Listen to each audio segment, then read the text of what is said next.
शिव जी के सुहावने चरित्र को सुनकर भरद्वाज जी के मन को जो सुख मिला हो वो बताया नहीं जा सकता।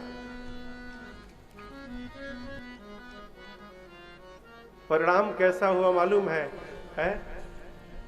आप किसी से कोई बात कहें, सामने वाले को सुनकर कैसा लगा, चेहरा सब बोलत है। भरद्वाज जी कथा सुने तो चेहरे में क्या भया? अरे नयनन ही नीर रोमावली ठाड़ी। भाई बाप, आंख से आंसू निकालने के लिए बहुत उपाय। ग्लिसरीन लेकर लगा लीजिए, झरझर नकली आंसू निकल जाएगा। लेकिन दुनिया में कोई दवा नहीं बनी हो जो शरीर के रोम को पुलकित कर दे। ये तो तभी होता है जब कोई बात जाकर यहां स्पर्श करे। ये बंद होता है ना, फिर ये बोलना शुरू करता है। प्रेम विवश मुख आवन बानी। प्रेम इतना उड़ा कि मुख से शब्द समाप्त।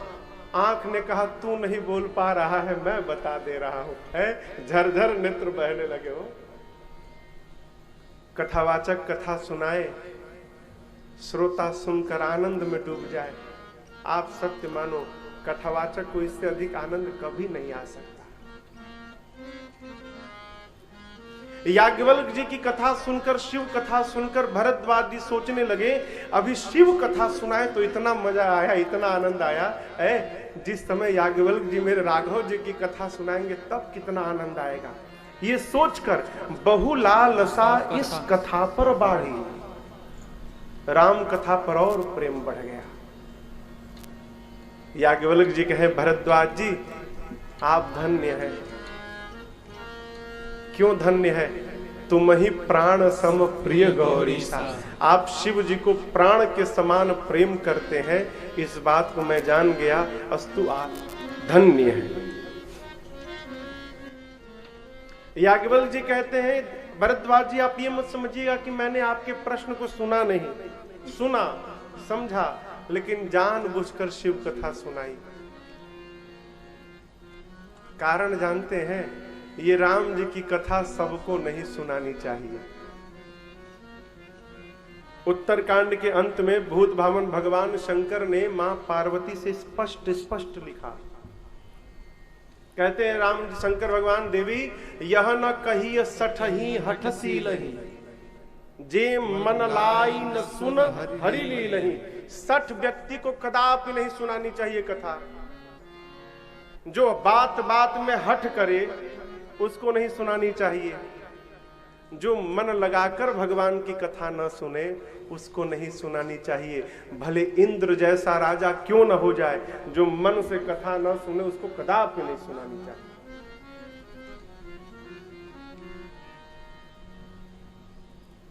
हीरा सबको नहीं दिखाया जाता है। हो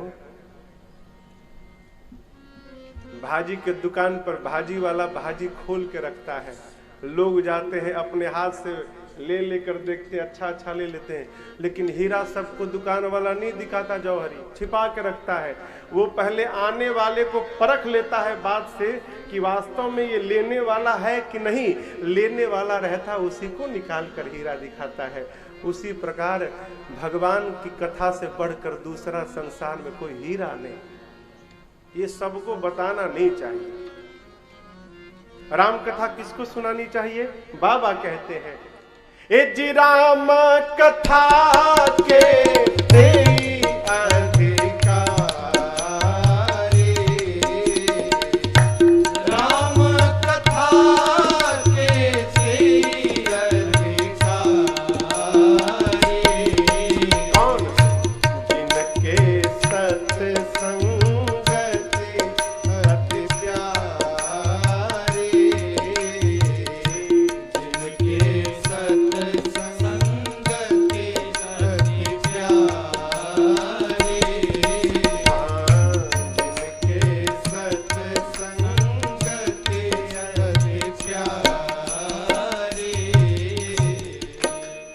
कहते हैं जिनको सत्संग प्रिय है ना, वही राम कथा सुनने का अधिकारी है। सत्संग का अर्थ महाराज संत का संग। संत कौन? टीका लगा लिए राजन, चुटिया बढ़ा लिए, कपड़ा सफेद सिलाकर पहन लिए, संत हो गए, भ्रम में मत रहिएगा।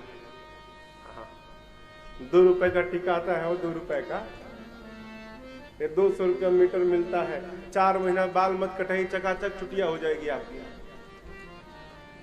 संत जानते हैं कौन है? जिसको देखने के बाद अनंत याद आ जाए, वो जीव संत है। देखने के बाद जीव की याद न रहे, जिसको देखने के बाद भगवान याद आ जाए हो, वो जीव संत है। वो एक छोटा बालक भी हो सकता है, वो एक गांव का आदमी भी हो सकता है, वो कोई हो सकता है।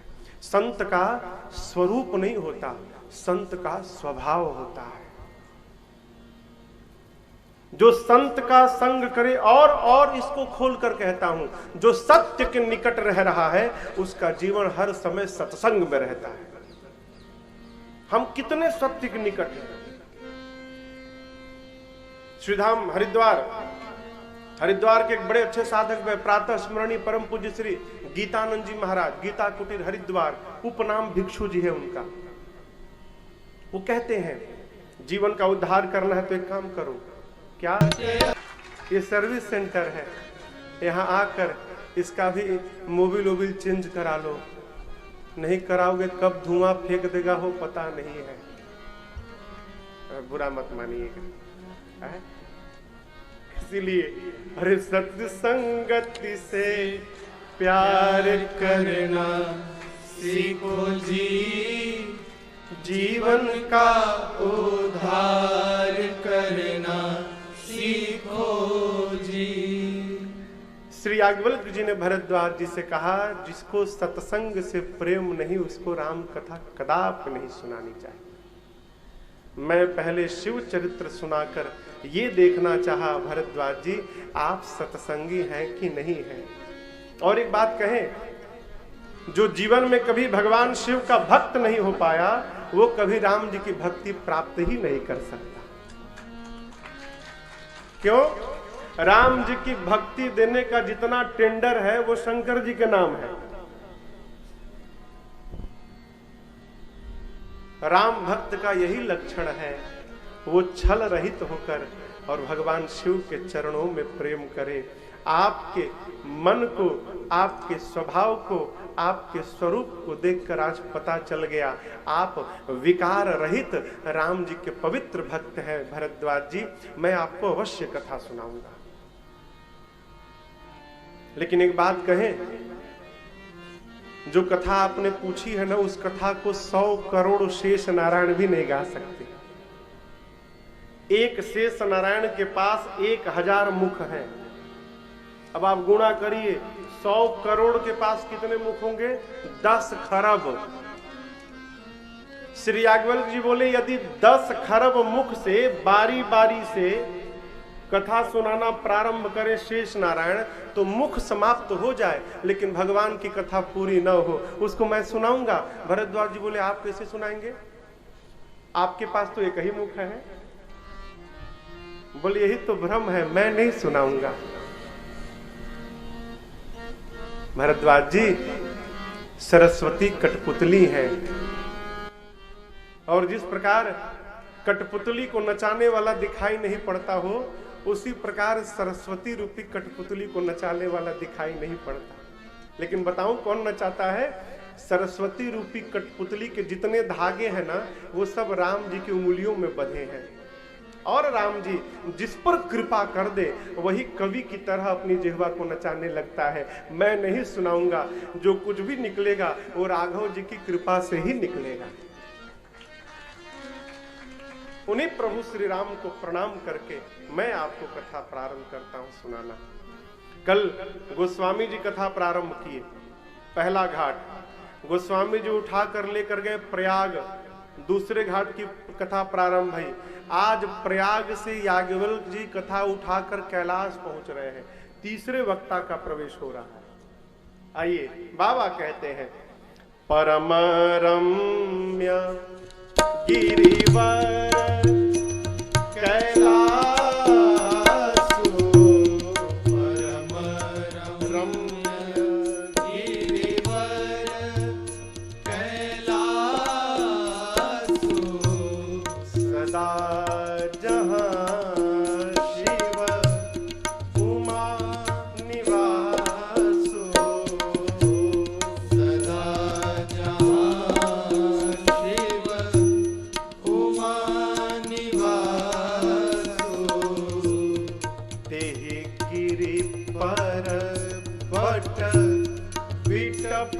विशाला गिरि पर्वत बिटप विशाला नित नूतन सुंदर सब काला नित नूतन सुंदर सब काला एक बार तेहि तर प्रभु गयो एक बार तेरी तर प्रभु गयो जाकर देखे तरु बिलो की उर अति सुख भयो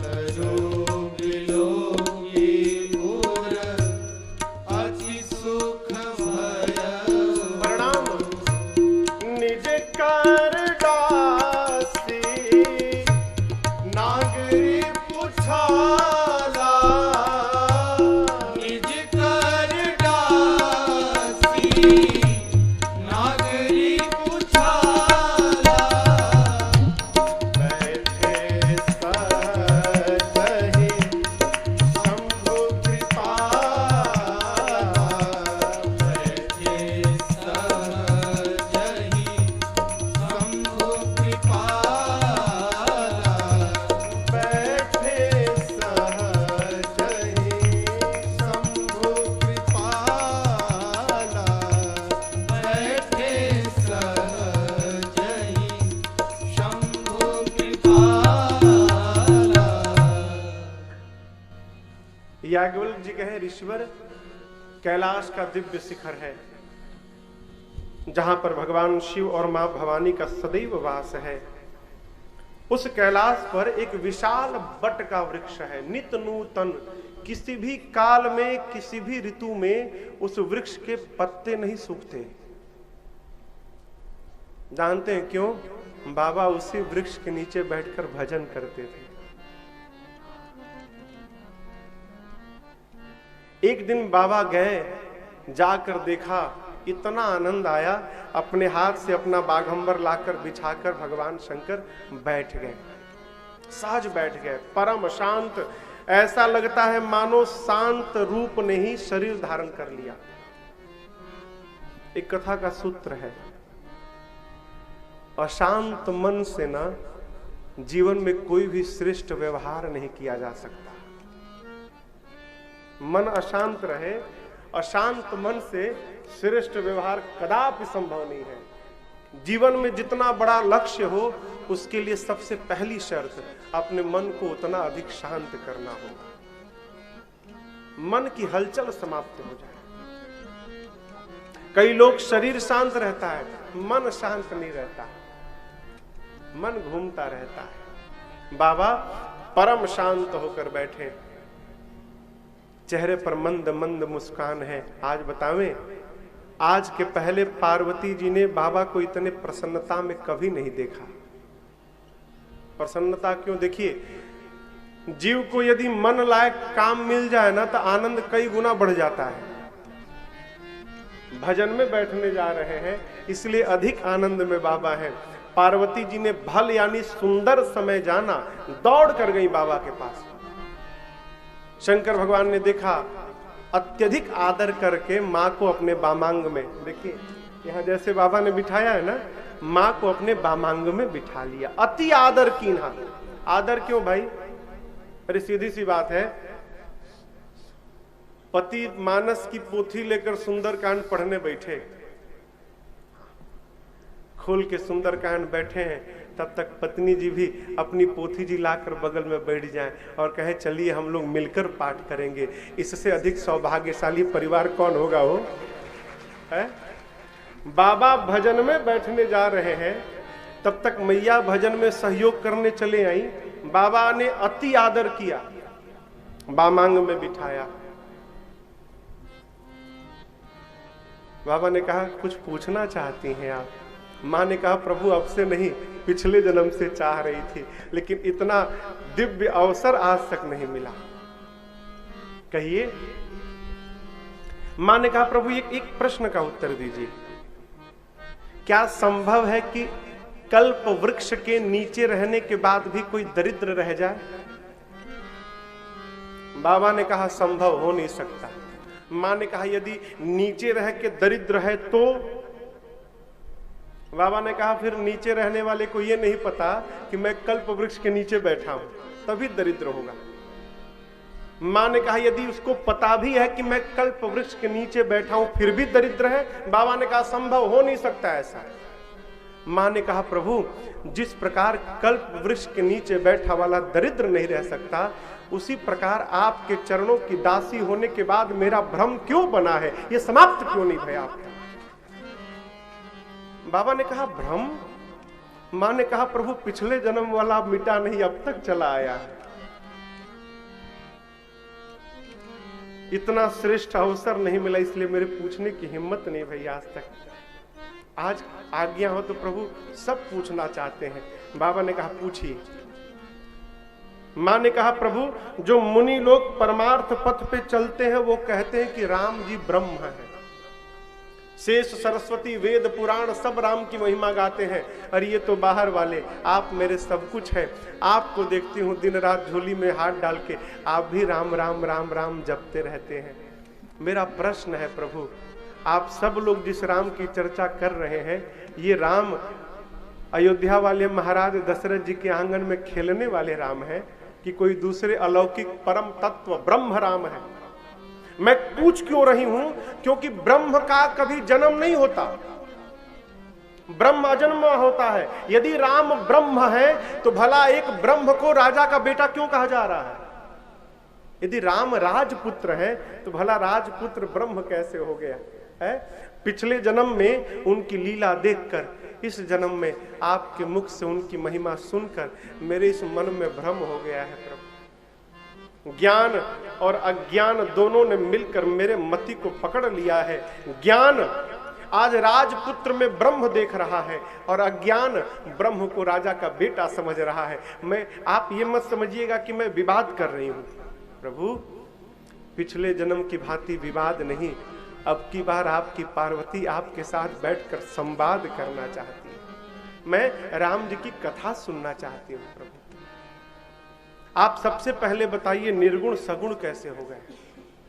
फिर राम जी के जन्म की कथा सुनाइए, बाल लीला सुनाइए, अरे धनुष यज्ञ की कथा सुनाइए, विवाह सुनाइए, राजा बनते बनते बन क्यों गए वो सुनाइए, वन में क्या किए वो सुनाइए, कैसे रावण को मारा वो सुनाइए, वापस आकर अयोध्या के राजा बने तो राजा बनने के बाद क्या क्या किए वो सुनाइए, कैसे अपने प्रजा के साथ अपने धाम गए वो सुनाइए। और प्रभु जो पूछा वो तो सुनाइएगा, जो पूछने में छूट गया हो ना आप उसको भी सुना दीजिएगा, कुछ छिपाइएगा मत। इतना श्रेष्ठ श्रोता मिले हो, कौन कथा नहीं सुनाएगा है? मां ने क्रम से प्रश्न किया प्रारंभ से अंत तक, और सुनकर परिणाम देखिए। हर हिय राम चरित सब आए। बाबा के हृदय में पूरा राम चरित्र आ गया है। दवा अंदर जाएगी तो असर दिखाई पड़ेगा। असर क्या भया? प्रेम पुलक लोचन जल छाए। बाबा के नेत्र सजल हो गए। प्रश्न सुनते सुनते बाबा मेरे 48 मिनट के लिए 2 दंड ध्यान में अवस्थित हो गए। मगन ध्यान रस दंड जुग पुनि मन बाहिर कीन। रघुपति चरित महेश तब हर्षित बरनैलीन। 2 दंड 48 मिनट ध्यान में रहने के बाद बाबा ने नेत्र खोला। मैया से बाबा कहें देवी आपसे एक बात कहें, रात में अंधेरा हो और कोई बिस्तर से पांव नीचे रखे और नीचे रस्सी हो और रस्सी पर पांव पड़ जाए तो लगता है कि सांप तो नहीं है कहीं, लगेगा ना। और ठीक उसी समय प्रकाश आ जाए तो पता नहीं ये तो सांप नहीं तो रस्सी है। मां ने कहा प्रभु कहने का क्या अर्थ है? राम जी ने कहा देवी जिस प्रकार प्रकाश के अभाव में वो रस्सी ही सर्प जान पड़ती है, उसी प्रकार राम मेरे वो प्रकाश हैं जिनके अभाव में ये झूठा संसार ही सत्य दिखाई पड़ता है। जिस प्रकार प्रकाश आने के बाद रस्सी का भ्रम समाप्त होता है, उसी प्रकार राम रूपी प्रकाश को जानने के बाद जगत का भ्रम समाप्त होता है। तो महाराज जानने का उपाय बताइए। कोई उपाय नहीं। इसको ध्यान से समझिएगा, भगवान को जानने का कोई उपाय नहीं है। किसी भी प्रकार से हम हो चाहे आप, हम भगवान को नहीं जान सकते। ये मैं नहीं बोल रहा हूं, ये राम जी से अपने मुख से बाबा वाल्मीकि जी ने बताया है। राम जी आपको कोई जान नहीं सकता। राम जी को कौन जान सकता है? सोई जानई वही जानेगा कौन, जिसको आप राम जी देहु जनाई। जिसको राम जी जनाएंगे अपने बारे में वही भगवान को जान पाएगा। मेरा कहना है भाई, जो काम अपने हाथ में ही नहीं है उसके लिए क्यों प्रयास किया जाए? भगवान को जानने का कदापि प्रयास मत करिए, फिर भगवान को मानने का प्रयास करिए। हम लोग जब पढ़ते थे ना तो अर्थमेटिक में जिस प्रश्न का उत्तर नहीं मालूम रहता था तो मान लेते थे। माना संख्या x है, मान करके सम को सॉल्व करते थे तो अंत में पता चलता था x बराबर कितना है। उसी प्रकार भगवान को जानना है तो जानने का प्रयास मत करिए, मान करके व्यवहार करिए। भगवान की कृपा होगी तो आपका मानना ही एक दिन जानने में बदल जाएगा, अपने आप बदल जाएगा। जय हो। शंकर भगवान ने कहा देवी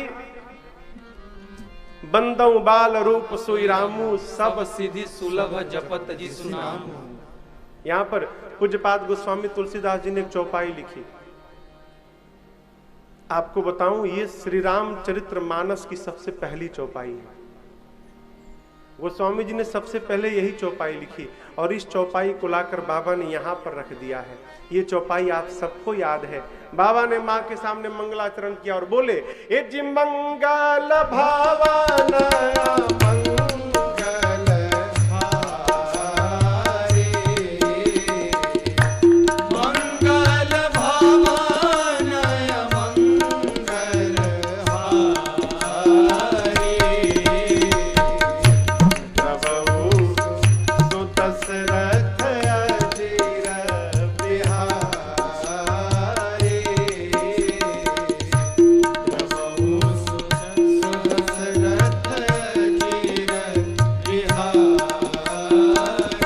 बाबा ने सोचा इतनी अच्छी पत्नी मिली है जिसने मेरे से मेरे भगवान के बारे में पूछा, तनिक इनका धन्यवाद किया जाए। बाबा ने कहा देवी आप धन्य हैं, आप धन्य हैं, धन्य धन्य गिरिराज कुमारी। मां ने कहा प्रभु मैं क्यों धन्य? बाबा ने कहा तुम समान नहीं को उपकारी। आपने जो मेरे ऊपर उपकार किया ऐसा आज तक किसी ने नहीं किया पार्वती। मां ने कहा मैंने क्या किया प्रभु? तब बाबा ने कहा आपने पूछे हो रघुपति कथा प्रसंगा, पूछे हो रघुपति कथा प्रसंगा, सकल लोक जग पावनी गंगा, सकल लोक जग पावनी गंगा, तुम रघुबीर चरण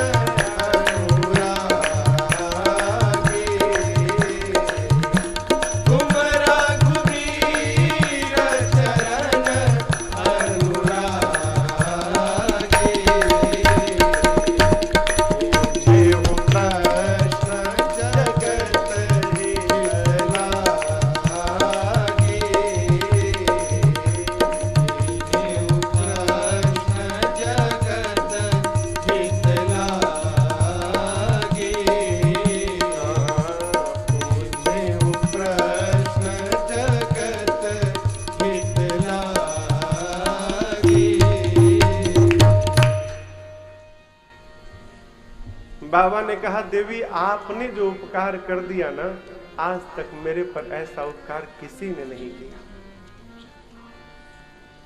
कौन सा उपकार? पूछे हो रघुपति अरे कथा प्रसंगा। आपने मेरे से मेरे भगवान की कथा के प्रसंग को पूछा। देवी एक गंगा तो भगीरथ जी ने निकलवाया था मेरी जटा से, लेकिन वो जो गंगा निकली ना, गोमुख से लेकर केवल गंगा सागर तक गई। दक्षिण भारत में जाने पर वो गंगा नहीं मिलेगी। लेकिन भवानी आज आपने मेरी जिह्वा से गंगा को निकलवाया है, और ये गंगा गोमुख से गंगा सागर नहीं, धरती के जिस कोने पर जाओगी वही तुमको बहती हुई मिलेगी। कौन गंगा? ये राम कथा गंगा, सर्वत्र सकल लोक जग पावनी गंगा। एक बात समझिएगा, जीवन में जिसके कारण हमारा मन भगवान की ओर बढ़े ना, वो जब दिखाई पड़े तो हथवा जोड़कर धन्यवाद कर दीजिए। किसी के सताने से भी हम भगवान तक पहुंच गए ना, तो वो भी मिले तो धन्यवाद करिए। क्यों? आप हमको न सताते तो हम भगवान तक कैसे पहुंच पाते? उसको भी धन्यवाद। क्या हो? ये कथा गंगा है हो, जो नहाया उसका उद्धार हो गया। जीवन में प्रयास करिए, एक काम तो करना ही है, लेकिन काम का बहाना बनाकर कथा न सुनना, ये गलत बात है। काम है तो पहले काम करिए। क्यों? काम से ही सब कुछ है। कर्म पहले फिर धर्म है। क्यों? कर्म से ही निर्णय होता है कि धर्म किया कि अधर्म किया। लेकिन कर्म का बहाना बनाकर कथा न सुनना, ये गलत बात। एक मेरा बड़ा प्यारा पद है।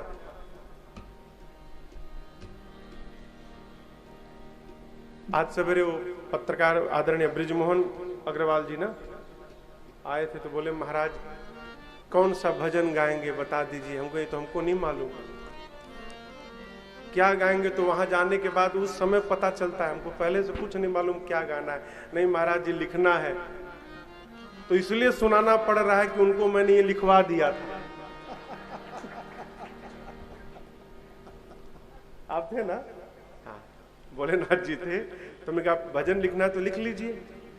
तो अब कल अगर पेपर में लिख दिया मैं गाऊं ना, तो आप कहोगे महाराज वो तो अपने मन से लिखे जा रहे हैं। नहीं, इसलिए सुनाना पड़ रहा है।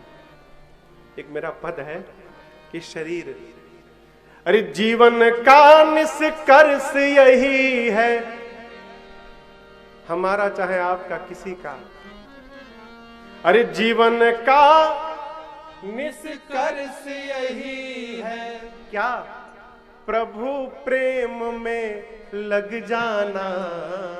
इसलिए आओ और सब मिल बैठो प्यारे, ये राम कथा सुन कर जाना। आओ सब मिल बैठो प्यारे, राम कथा सुन कर जाना। आओ सब मिल बैठो प्यारे, जीवन का निष्कर्ष यही है, जीवन का निष्कर्ष यही है, प्रभु प्रेम में लग जाना। इसलिए आओ सब मिल बैठो प्यारे, राम कथा सुन कर जाना। आओ सब मिल बैठो प्यारे। क्या है बाबू?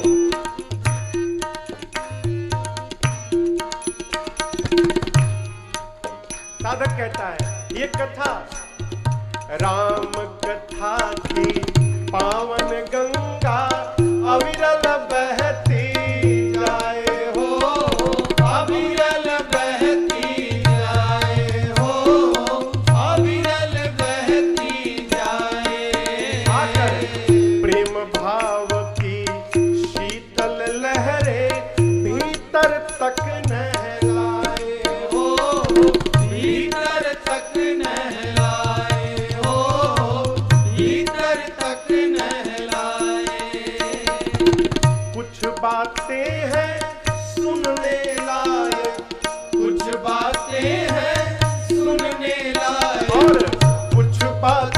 गुण कर जाना, आओ सब मिल बैठो प्यारे। राम कथा सुन कर जाना, आओ सब मिल बैठो प्यारे।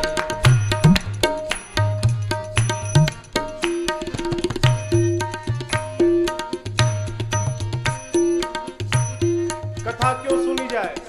साधक कहता है उत्तम बने विचार, यही मतलब है राम कथा का हो मतलब है राम कथा का, हो मतलब है राम कथा का।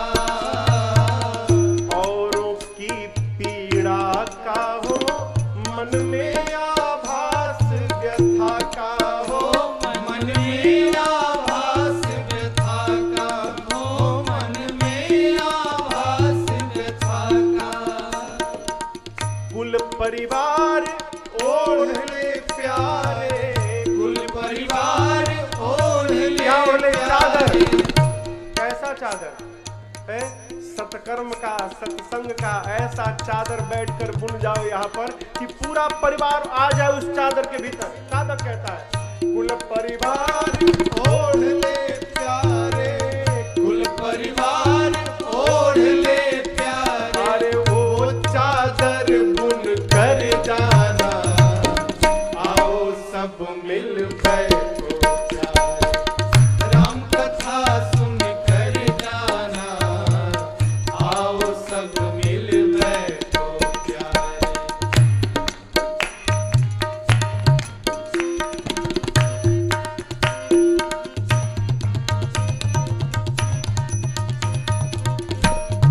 वो गंगा तुलसीदास भगीरथ बनकर तप जप किए अभंगा हो, तप जप किए अभंगा हो, तप जप किए अभंगा।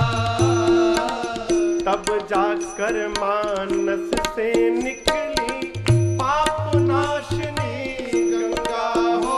हो पाप नाशिनी गंगा, हो पाप नाशिनी गंगा। इस राम कथा गंगा में राजन, राम कथा गंगा में राजन, तिरते तिरते तर जाना, आओ सब मिल बैठो प्यारे। राम कथा सुन कर जाना, आओ सब मिल बैठो प्यारे। जीवन का निष्कर्ष यही है, जीवन का निष्कर्ष यही है। अरे प्रभु प्रेम में लग जाना, आओ सब मिल बैठो प्यारे। राम कथा सुन कर जाना, आओ सब मिल बैठो प्यारे। राम कथा सुन कर जाना, आओ सब मिल बैठो प्यारे। ये राम कथा सुन कर जाना, आओ अकेले नहीं सब मिल बैठो प्यारे। कथा गंगा है, लेकिन एक आपको बात बतावें, गंगा में सब नहीं नहाते। कई लोग तो जाते हैं, कहते हैं महाराज बहुत ठंडा पानी है, हम छिड़क के चले आएंगे। कहो वो नहीं रुकते, उनके ऊपर जो जन्म जन्म का जो लदा है ना, वो रोक देता है। उसी प्रकार इस गंगा में भी आकर सब नहीं सुन पाते। कई लोग तो ध्यान में चले जाते हैं। बगल वाले को कहते हैं हम कथा सुनते सुनते समाधि में चले जाते हैं, तनिक चले जाएं तो ठोक के जगा देना। लेकिन एक बात कहें, बुरा मत मानिएगा, कथा में आकर नींद भी आ रही है ना, तो सोने भी आया करो। टिकिया खाने के बाद नींद नहीं आती है, हो कम से कम कथा से विश्राम तो मिल रहा है। नींद आ रही है, खूब चकाचक सो आके। सोते कब है? पुराकृत कर्म जब प्रबल हो जाते हैं तो वो सुला देते हैं। आप जितनी देर सोते रहोगे पुराना अकाउंट खाली होता रहेगा। खूब कथा में जाकर सोइए, खाली होने दीजिए। जिस दिन पीछे का अकाउंट खाली भया उसी दिन आपकी आंखें खुलेगी, और अब की बार खुलेगी तो फिर सोने का नाम नहीं लेगी। जो खाली कहो रहा खाली करो, सो नींद आ रही है सोइए, चकाचक सोइए। कथा विश्राम दिलाती है। बाबा ने कहा देवी मैं एक बात कहूं, आपको न शोक है न मोह है न भ्रम है, मम विचार कछु नाही। आपने तो इसलिए प्रश्न किया मेरे से कि मैं उत्तर दूं और मेरी कथा गाने से संसार के सब जीवों का कल्याण हो जाए।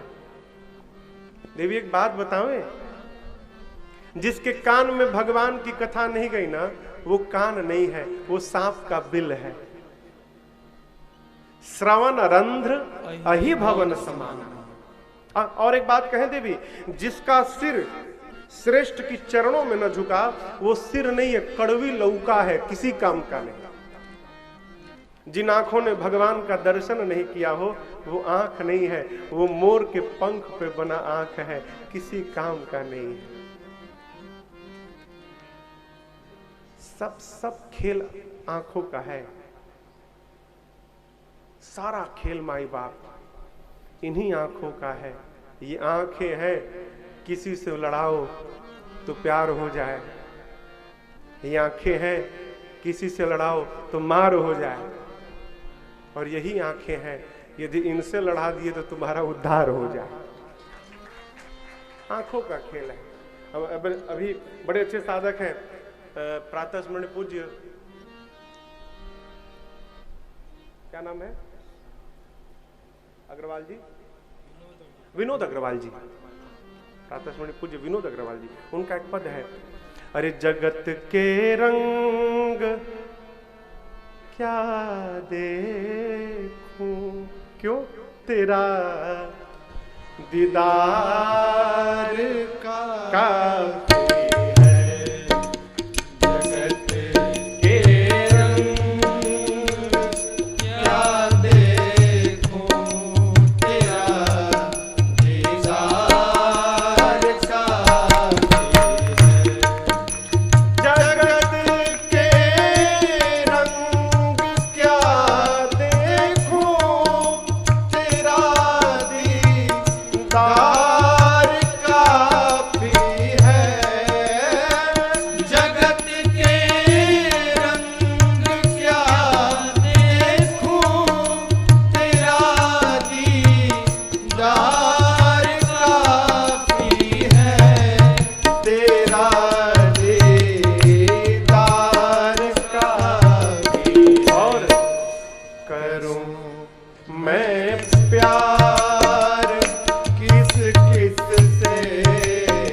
बाबा कहते हैं जिनकी आंखों ने भगवान को न देखा हो, मोर पे पंख पे बना नेत्र है। जिसकी जिह्वा ने कभी भगवान के नाम का गुणगान न किया, जी हसो दादुर जी हस माना। दादुर कहे तो मेढक दिन भर टर रहा है व्यर्थ में, दादुर कहे तो चमगादड़, चमगादड़ जिस मुख से खाता है उसी मुख से क्षय करता है। बाबा कहते हैं शंकर भगवान, जिसकी जिह्वा भगवान के नाम का गुणगान न करे उसकी जिह्वा दादुर की जिह्वा। देवी राम कथा काम धेनु है, कौन है जो ऐसा जानकर इनकी सेवा नहीं करेगा। आपको एक बात बताऊं देवी, आपकी सब बात मुझे अच्छी लगी है, लेकिन आज आपकी एक बात अच्छी नहीं लगी। तो मुझे कहे वो राम कोई आना, आपने कहा राम जी कोई अन्य है। पता है कौन कहता है? बाबा ने तुरंत गियर बदला। अभी प्रशंसा कर रहे थे, अब डांटने लगे। यहां एक सूत्र समझिएगा, किसी को डांटना हो ना तो बुला के तुरंत मत डांटिए, थोड़ी उसको प्रशंसा करके उसको फुला दीजिए। प्रशंसा सुन के फुलगप्पा इस फूल जाए ना, फिर धीरे से टपका दीजिए। बाबा ने पहले माँ की प्रशंसा की, अब कहते हैं आपकी एक बात मुझे अच्छी नहीं लगी। मालूम है कौन कहता है? कहां ही सुनहि अस अधम नर ग्रसेज मोह पिशाच, पाखंडी हरिपद विमुख जानहि झूठ न साच। जिसको मोह ने, पिशाच ने, ग्रहों ने पकड़ के रखा है, जो पाखंडी है, धर्म से विमुख है, जिसको सत्य असत्य का ज्ञान नहीं है, वो कहेगा कि राम कोई और है। आपने कहा देवी ये अच्छी बात नहीं। आपने कहा कि निर्गुण सगुण कैसे हो गए। आपको एक बड़ी गुप्त बात बताऊं पार्वती, निर्गुण सगुण दो नहीं, दोनों एक है। दो नहीं है माई बाप, दोनों एक है। अब जैसे कल्पना करिए,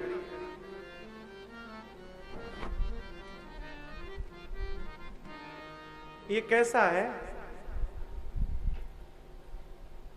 इसको सिलेंडर जैसा कहेंगे, सिलेंड्रिकल शेप है ये। अब कल्पना करिए इसी में से लंबा निकला, इसी में से मोटा भी निकल गया, इसी में से छोटा भी निकला, इसी में से ये पूरा पांडाल निकला, इसी में से माइक निकला, इसी में से ये माला निकली। अब इसका क्या आकार है? कहिए, इसका कोई आकार नहीं। निराकार जानते हैं कौन है? जिसमें से सारे आकार निकल जाते हैं उसी को निराकार कहते हैं। निराकार सकार दो नहीं, दोनों एक हैं। शंकर भगवान ने बड़ा सुंदर उदाहरण दिया। बाबा बोले पानी, पानी का कोई आकार नहीं, जिस बर्तन में रखिए उसी के आकार का। गिलास में रखिए गिलास के आकार का, कटोरी में रखिए कटोरी के आकार का। वही पानी जब जम के बर्फ का टुकड़ा बनता है तो रहता है पानी, लेकिन आकार मिल जाता है। उसी प्रकार भगवान का कोई आकार नहीं, निराकार है।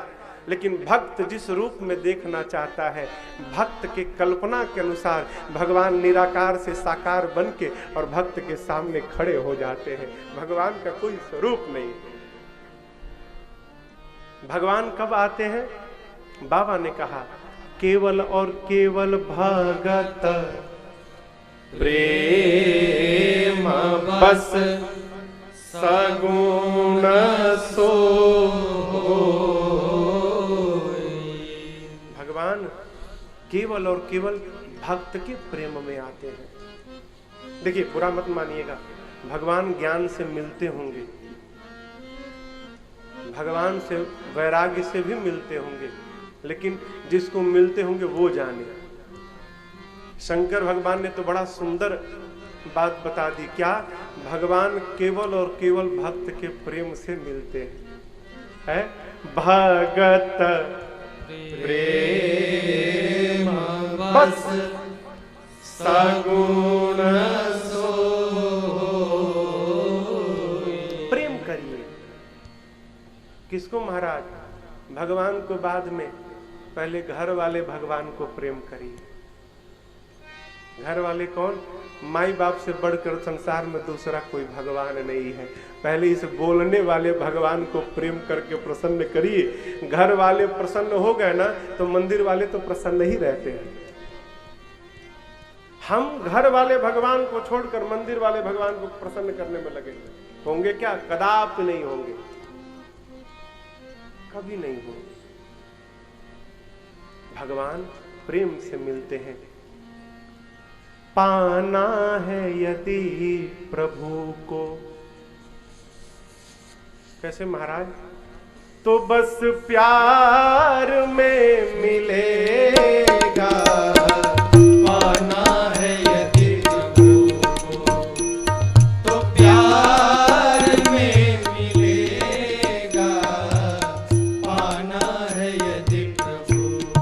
प्यार से कण कण में ढूंढो पूरे, कण कण में ढूंढो पूरे, संसार में मिलेगा।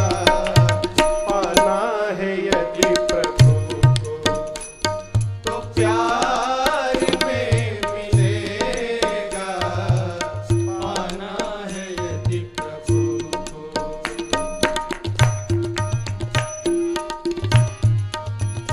दिखाई नहीं पड़ते, देखना कौन चाहता है हो? कोई नहीं देखना चाहता। देखना चाहोगे तो आसपास ही दिखाई पड़ जाएंगे। दिखाऊं? दर्शन करिए भगवान कहाँ है। फूलों के बीच खुशबू बनकर महक रहा है।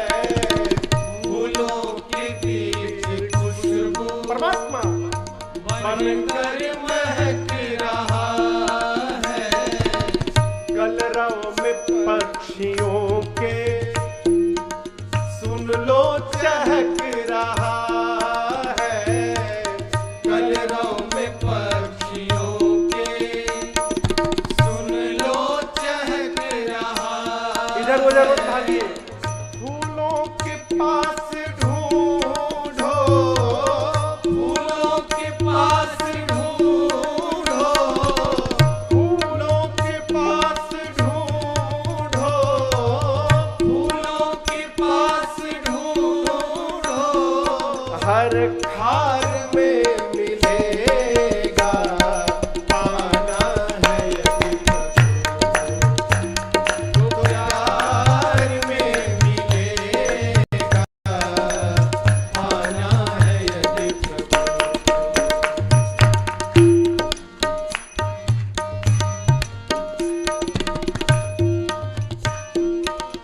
सीधी भाषा में सुनिए।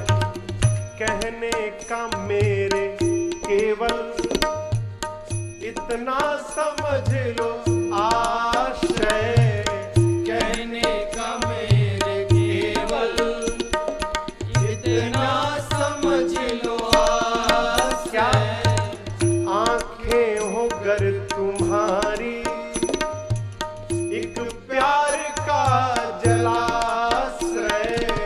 आंखें होकर तुम्हारी एक प्यार का जलाशय।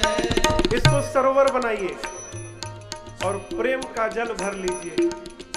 लाल चश्मा लगाएंगे ना तो दुनिया लाल दिखाई पड़ेगी, काला लगाएंगे तो काला दिखाई पड़ेगी, और प्रेम वाला लगा लेंगे तो चारों तरफ प्रेम का मालिक परमात्मा ही दिखाई पड़ेगा। प्रेम के जल से भरिए। जिस दिन भरकर बाहर छलका हो उसी दिन दिखाई पड़ेगा। प्रेमाश्रु में नहाता, प्रेमाश्रु में नहाता, इस जलधार में मिलेगा। पाना है यदि प्रभु को, तो प्यार में मिलेगा।